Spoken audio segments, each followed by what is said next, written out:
ഇത്രയും അനുഗ്രഹീതമായ ഒരു വേദി എനിക്ക് പങ്കിടാൻ കഴിയുക എന്ന് പറയുന്നത് ഞാൻ വളരെ ഭാഗ്യമായിട്ട് കരുതുന്നുണ്ട്.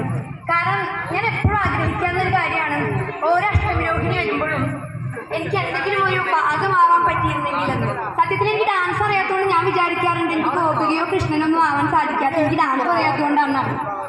അപ്പൊ എപ്പോഴും ഞാൻ ആഗ്രഹിക്കാറുണ്ട് കുട്ടികളുടെ ഒരു പാർട്ടായിട്ട് നിൽക്കണം എന്ന് ആഗ്രഹിക്കാറുണ്ട്. പക്ഷേ ഒരു പൂ ചോദിച്ചപ്പോൾ ഒരു പൂക്കാലമാണ് എനിക്ക് ഭഗവാൻ തന്നത്. അതാണ് എനിക്ക് വേദി. അപ്പൊ ഭഗവാൻ കൃഷ്ണനോട് ആദ്യമേ നന്ദി പറയുകയാണ്. അതുപോലെ എൻ്റെ ഇവിടുത്തെ കർത്തവ്യം എന്ന് പറയുന്നത് മുഖ്യ പ്രഭാഷണമാണ്.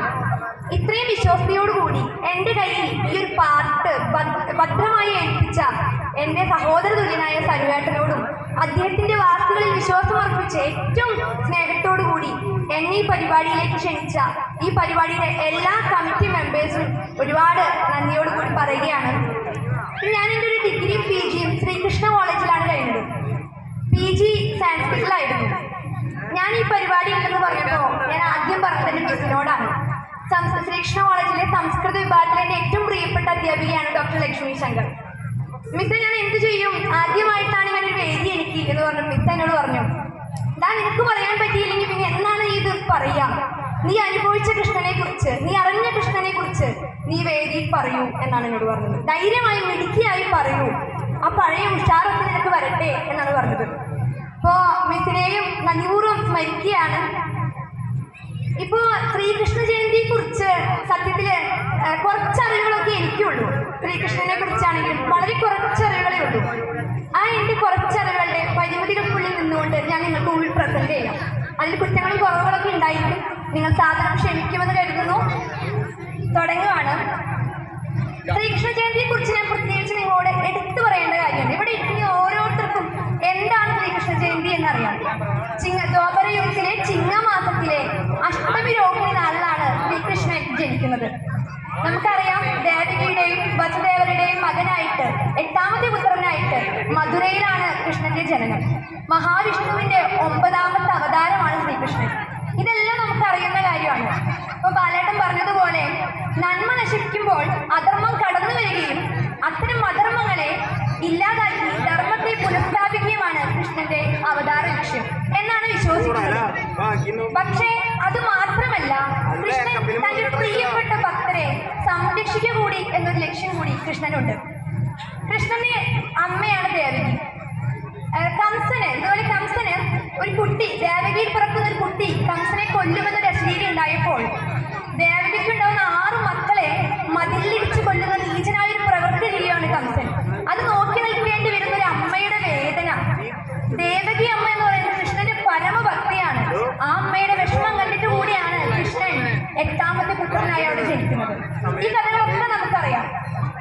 ഞാൻ പറയാൻ വരുന്നത്, ഇന്നാണ് നമ്മുടെ എൻ്റെ സൗണ്ടിന് ചെറിയൊരു പ്രശ്നമുണ്ട്. കുറച്ച് ദിവസമായിട്ട് സൗണ്ടിന് കുറച്ച് പ്രോബ്ലം വന്നിട്ടുണ്ട്. എന്തെങ്കിലും പ്രശ്നം ഉണ്ടെങ്കിൽ പറയണം കേട്ടോ. നമ്മൾ ഇന്നാണ് ശ്രീകൃഷ്ണ ജയന്തി ആഘോഷിക്കുന്നത് അല്ലേ?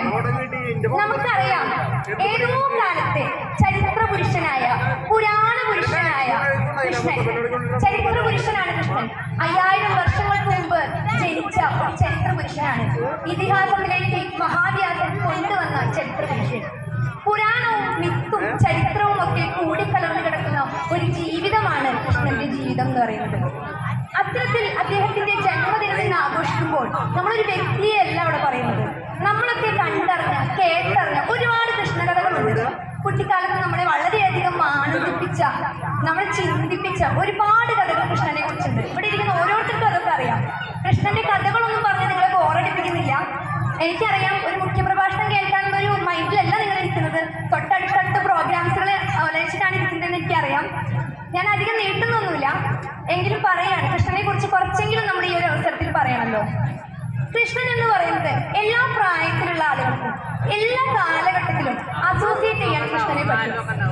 നമുക്കറിയാം, കൃഷ്ണൻ എന്ന് പറയുന്നത് ചരിത്ര പുരുഷനാണെന്ന് പറയുമെങ്കിലും കൂടി നമ്മളിപ്പോൾ കുട്ടികൾക്കാണെങ്കിൽ കൃഷ്ണൻ കുറുമ്പ് കാട്ടുന്ന കൃഷ്ണൻ അല്ലേ? കുട്ടികളുടെ മനസ്സിലൊക്കെ കുറുമ്പ് കാണിക്കുന്ന ഒരു കൃഷ്ണനാണ്. വെണ്ണ കട്ടി തിന്നുന്ന കൃഷ്ണൻ. ഭാഗവതത്തില് മനബോധനം എന്നൊരു കഥയുണ്ട്. ആ കഥയിൽ പറയുന്നത്, കുട്ടികളെല്ലാം കൂടി കാല് മേയ്ക്കാൻ കാട്ടിലേക്ക് പോവുകയാണ്. കുറച്ച് ഭക്ഷണപ്പൊതികളൊക്കെ കൊണ്ട് അവരിങ്ങനെ പോവുകയും അവിടെ എത്തി അവർ ഈ ഭക്ഷണപ്പൊതികളൊക്കെ പങ്കിട്ട് കഴിക്കുകയാണ് ചെയ്യുന്നത്. ഇത്തരത്തിൽ ബാലകൗതുകങ്ങൾ. ഇനി യുവാക്കളിലാണെങ്കിലോ പ്രണയ സങ്കല്പമാണ് കൃഷ്ണൻ. നമുക്കറിയാം കൃഷ്ണനും രാധയും അതാണ് ഏറ്റവും കൂടുതൽ എല്ലാവരും കേട്ടിരിക്കുന്ന ഒരു സങ്കല്പം. നിത്യപ്രണയാണ് അല്ലേ? കൃഷ്ണൻ നിത്യപ്രണയാണ്. കൃഷ്ണനെ പോലെ ഇത്രയും പ്രണയ സങ്കല്പങ്ങളുള്ള മറ്റൊരു ആളുണ്ടോ എന്ന് നമുക്ക് പറയാൻ സാധിക്കില്ല.